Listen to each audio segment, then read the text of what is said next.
දනුක ඉතා ධනවත් පවුලක තරුණෙක්. දනුක ඔහුගේ පණටත් වඩා ආදරය කරේ සඳුනිට. සඳුනි දුප්පත් කෙල්ලෙක්. සඳුනි හරිම ලස්සනයි.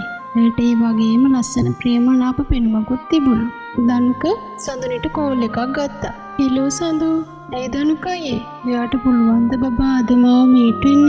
මට අද ඔයාව ගොඩක් මතක් වෙනවා පැටියෝ." "හරි අයියේ, මම කොහෙටද එන්න ඕනේ? මම ඔයාව වෙනද ගන්න තැනට මෙන්න බබා." "හා දනුක අයියේ, මම එන්නම්." "බුදුසරණයි ආදරේ අයියේ." "මමත් ගොඩක් ආදරේ සුදුමෙනිකේ." "බුදුසරණයි." සඳු ඉක්මනටම ඇයට තිබුණ ලස්සන රතු පාට උරපටි ගවුම ඇඳ එයට උඩින් කෝට් ටිකද දමා ගෙදරින් පිටත් වුණා. ටික මොහොතකින් දනුකගේ කාර්යය ඇය ළඟින් අතර වුණා. "අපි කොහෙද යන්නේ?" "බබා, මම අද ඔයාව එක්කගෙන යන්නේ. ඔයයි මමයි විතරක් ඉන්න පුළුවන් තැනකට. ගිහින් බලමුකෝ බබා." සඳු සිනාමුසු මුහුණින් දනුකට තුරුළුණා. දනුක සඳුගේ මුහුණ සිඹ වාහනේ යන්න පිටත් වුණා. ටික වේලාවකින් වාහනය ගෙස්ට් හවුස් එක ළඟ නතර වුණා. "ඔන්න මැනිකේ, අපි ආවා. මේ කොහෙද යන්නේ?" "බය වෙන්න එපා. මාත් එක්කනේ ඔයා යන්නේ. ඉන්න යමු." සඳු දනුකගේ අතේ එල්ලි රූම් එක ඇතුළට ආවා. "ඉන්න මගේ ළඟට සඳු. මම ඔයාට ආදරේ.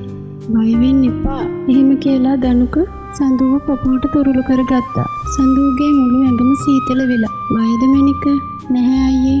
ඔයා තමයි මගේ මුළු ලෝකෙම." දනුක ඇගේ නලල ආදරෙන් සිපගත්තා. දනුක සඳුගේ මුහුණ ඔහුගේ දෝතින් අල්ලාගෙන පිරිමැද්දා. සඳු ඇයගේ දෙනෙත් පියාගෙන සිටියා. දනුකට කැමති දෙයක් කරගන්නා සිතුවිල්ලෙන්. දනුක සඳුගේ දෙතුල් ආදරෙන් සිපගත්තා. සඳුගේ මුහුණ රතු වුණා. "රිදුනද මැනික?" "නැහැ" කියා ඇය හිස සිලිව්වා. දනුක ඇගේ බෙල්ලේ සිට පපු පෙදෙස දක්වා සිපගත්. ඇගේ ඇඳුම් එකින් එක ගැලෙව්වා. සඳුට ලැජ්ජාවක් හිතුණා. ඇගේ පපුව අත් දෙකින්ම වසාගෙන හිටියා. "අම්මෝ, මෙයාගේ ලස්සන. මම අදනේ දැක්කේ. හරිම ලස්සනයි. කෝවනේ. ඔය අත් දෙක පහළට දාන්නකො මැනික." දනුක සඳුගේ පපුව මත තිබුණු අත් දෙක පහළට දැම්මා. දනුක ඇගේ පපුව තෙරපෙමින් එහි පහස විඳ අඳට පෙරලා ගත්තා. "අනේ දනුක අයියේ, බය වෙන්න එපා පැටියෝ. ඔයා මගේ විතරයි. මම ඔයාට ආදරේ." කියලා සඳුව යහන මත විතිරගත්තා. විතිරී සිටි සඳුගේ ඇඟ මත තෙරපි "අනේ අයියේ" කියා සඳු කෑ ගැව්වා. ඔවුන් දෙදෙනාම එකෙකුමින් විලේද දනුක හති අරමින් සඳුගේ පහස විඳගත්. ඇගේ පිරිසිදුකම දැක දනුකට සතුටක් ඇති වුණා. "ඔයා මගේ මැනික. බය වෙන්න එපා. මම ඔයාව බාර ගන්නවා." ටික දිනකින් සඳු සහ දනුක විවාහ වුණා. ඒත් දනුක ගෙදරින් නම් සඳුට කිසිම කැමැත්තක් නැහැ. ගෙදරින් වෙන හැම අඩුපාඩුවක්ම ඉවසගෙන සඳු හිටියා. මොකද දනුක ඇයට ගොඩක් ආදරේ නිසා. ඔය අතර දනුකට ජොබ් එකක් ආවා. "දනුක, ඔයා යනවද?" "මට තමයි ඉතින් පාළු. මම රැට එනවනේ කෙල්ලේ.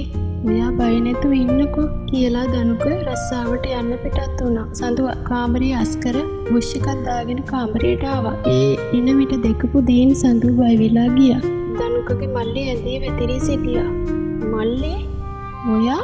ඔහු ඉක්මනින් සඳුගේ කට තද කරගත්තා. "කෑ ගහන්න එපා. අම්මට හෙයි. මොකද ඔයා අපේ කාමරේ කරන්නේ?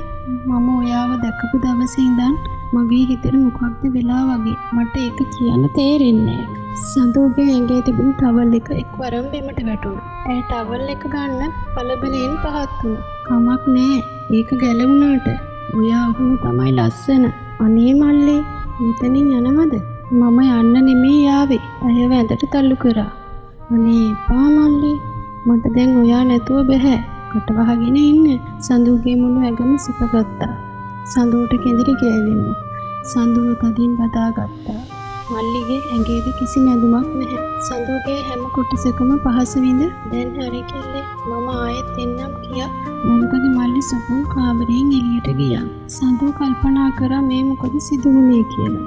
දනුකගෙන් ලැබුණු පහසට වඩා මේක නම් හරි මිහිරි කියලා සඳු හිතුවා. ටික දවසකින් සොපුන්ට සහ සඳුට මේ නතර කර ගැනීමටද අපහසු වුණා. අයියේ වැඩට යනකම් ඉඳලා සඳුගේ කාමරයට යන එක සොපුන්ට පුරුද්දක් වුණා. ඒ වගේම සඳුටත් සොපුන් නැතිව බැරි වුණා. දවසක් සොපුන් කාමරයට එන විට සඳු බාත්රූම් එකේ නානවා. සොපුන් දොර තල්ලු කරා. එක්වරම දොර ඇරුණා. සඳු දොර ලොක් කරගෙන තිබුණේ නැහැ. සොපුන්ට සඳුව දැක හැඟීම් පාලනය කරගන්න බැරි වුණා. සුපුන් බාත්රූම් එක ඇතුළට ගියා. සුපුන් සඳුව ඔහුගේ ඇඟට හේතු කරගෙන සඳුවගේ පපුව තෙරප ඇගේ තුල් සෙමින් පිරිමදින්න පටන් ගත්තා. තෙමි ඔවුන් දෙදෙනාම මිහිර විඳගත්තා. එක්වරම දෙදෙනා බාත්රූම් එකෙන් එළියට එන විට දනුක කාමරයේ ඇඳ උඩ වාඩි වෙලා හිටියා. දෙයියනේ දනුක ඔයා මට සමා වෙන්න දනුක. මේ මුකුත් කියන්න එපා සඳු. මම ඔක්කොම දැක්කනේ. ඇයි ඔයා මට මෙහෙම කරේ?